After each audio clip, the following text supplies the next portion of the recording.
kushtetuese, që ju tregonte që ky kuvend ka shkelur të drejtat kushtetuese të deputetëve të opozitës për të shprehur, për të diskutuar, për të marrë kohën e nevojshme për ndryshimet rregullore, ju vazhdoni në mënyrë të njëanshme të propozoni ndryshime në rregullore, siç nuk ka ndodhur ndonjëherë më përpara jush që ndryshimet rregullore të jenë të njëanshme, dhe kush është thelbi i ndryshimeve? Thelbi i ndryshimeve është të godasësh pikërisht atë që ju tërhoqi mendje gjykata kushtetuese, pikërisht atë që ju rrëzoi gjykata kushtetuese, lirinë e shprehjes deputetit, hapësirës deputetit për të thënë të vërtetën, për të thënë hallet e qytetarëve, për të denoncuar korrupsionin qeveritar, për të kërkuar llogari juve. Kemi diçka procedurë? Po, procedura këtu është që ju propozoni me vendimarrje të grupit tuaj të Partisë Socialiste që koha e deputetëve të përgjysmohet. Nuk është diskutim procedurë, është për procedurë. Nuk është për procedurën e ditës sotme. Jo, nuk është për procedurën. Do ktheheni te procedura? Po, do kthehem te procedura, se te procedura janë, dhe procedura është që të rriqini ato ndryshime. Nuk i kemi sot në rendin e ditës, nuk kam asgjë që lidhet me rregullore. Që t'i fusni në rend ditës, siç ju do qefi. Atëherë, faleminderit, zoti Tritan Shehu. Për procedurë. Se s'është për procedurë, zoti Palliri. Ishte për procedurë, po. Në përgjigje të zotit Bardhi. Unë kam për të ngritur një problem që e kam ngritur edhe në kaluar, edhe në komision e jashtëm, dhe shoh një indiferentizëm të plot, absolutisht nga kjo majorancë, kur duhet të vinte në procedurën e parlamentit, në rendin e ditës parlamentit, një element të sensibël për shqiptarët, për atë që po ndodh. Janë 3.000 shqiptarë, mbi 3.000 të bllokuar në zonët e luftës, në lindjen e mesme. Dhe këtu nuk vjen as ministri i jashtëm, as një përfaqësues i qeverisë të raportojë parlamentin shqiptar ç'po bëhet. Ku nuk është ngritur akoma as uniteti i krizës, ku nuk po hipen as një shpresë pa ata njerëz që janë bllokuar atje, ashtu si po ndodh me vende të tjera europiane, ku çdo ditë raportohet disa herë në parlament, në komisionet përkatëse, nga drejtuesit e ministrisë së jashtme, të ministrisë së brendshme dhe nga komisionet përkatëse. Shqipëria ka ishte të plot. Ka realisht një situatë diskriminuese ndaj shqiptarëve, një braktisje të shqiptarëve në ato vende të vështira, në ato mënyrat, në ato jetë vështirë po bëjnë, dhe në ato probleme të mëdha që po ndodhen atje. Ashtu si akoma ky parlament nuk ka dalë me një deklaratë të tij të qartë, zyrtare, që është në krah të Shtetet Bashkuara të Amerikës në këto përpjekje për të prevenuar terrorizmin iranian, armatosjen me bërthamore të Iranit dhe sulmet që po bëhen ndaj vendeve të tjera të rajonit. Kjo është detyrë e parlamentit dalë zyrtarisht për të gjë, siç kanë dalë parlamentet e tjera. Nuk mund të heshtim, nuk mund të rrim pa thënë qashit gjëra duke vënë pikën mbi i në pozicionin e parlamentit shqiptar në këto momente që po kalon lindja mesme, në këto momente të përfshirjes Shtetet Bashkuara të Amerikës për të ndërtuar paqen, stabilitetin dhe luftuar terrorizmin, jo vetëm në atë zonë, por shumë gjërë. Pra këto dy elementë që ne do të dalim. E para, duhet raportuar të qartësisht ç'po bëhet për 3.000 shqiptarët. Çfarë masa janë marrë? Çfarë probleme evakuimi, çfarë probleme evakuimin e tyre?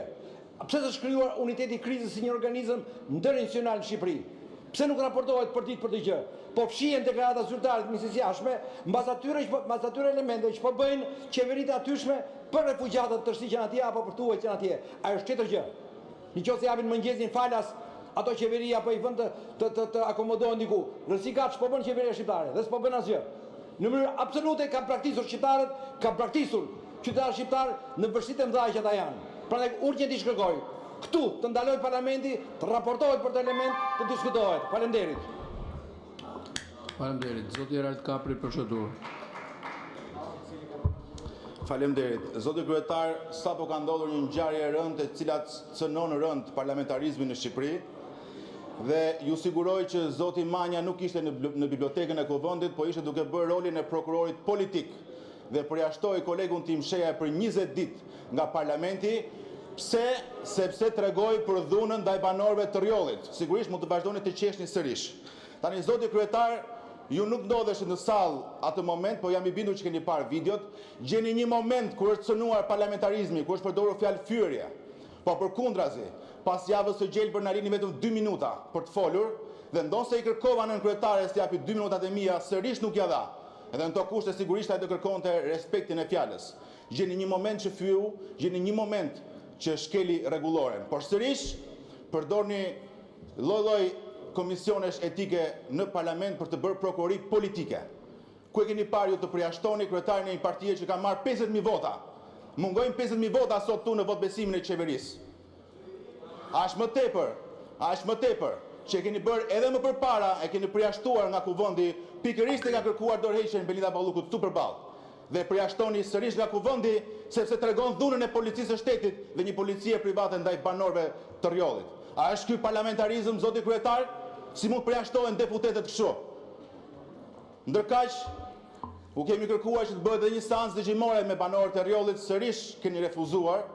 Kuptohet arsyeja pse, gjithsesi ne do bëjmë një protestë në orën 6 para parlamentit me të gjithë njerëzit që kanë probleme me pronat në këto 35 vite, sepse është një çështje kombëtare. Dhe ndaj kjo që ndodhi sot me përjashtimin e shehajt është një sulm i rënd ndaj parlamentarizmit që ne do e çojmë shumë lart këtë problem. Faleminderit.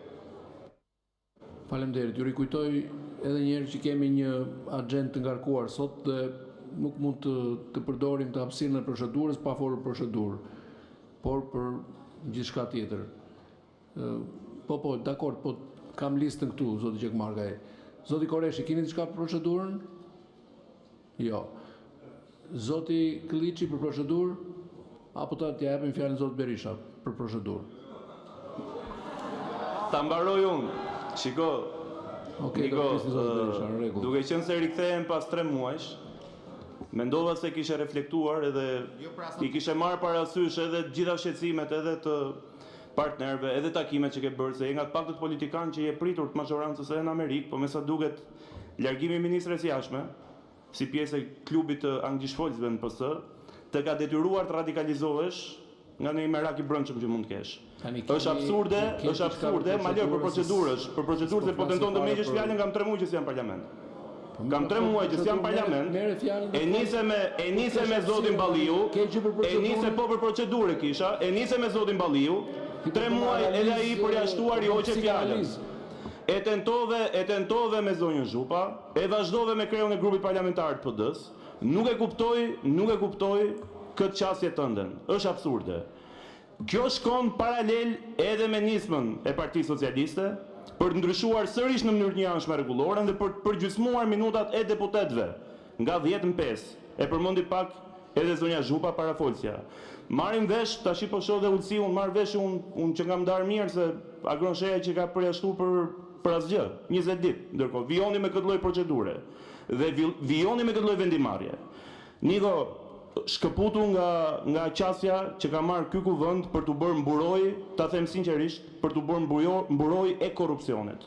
Unë jam përjashtuar me vendimarrjen tuaj dhe të Komisionit Etikës drejtuar nga Ulsi Manja, sepse kam kërkuar pikërisht të zbatohet kërkesa e prokurorisë posaçme për masën e sigurisë për zëvendës kryeministren dhe të vinte në renditën seancë dite se është çështje prioritare.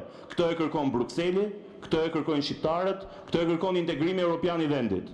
Por është absurde që pas 3 muajsh të vim parlament dhe situata të jetë më agravuar. Është absurde që ti privosh deputet të opozitës nga e drejta edhe për replik, edhe për fjalë dhe të ndërhyshën fjalë madje.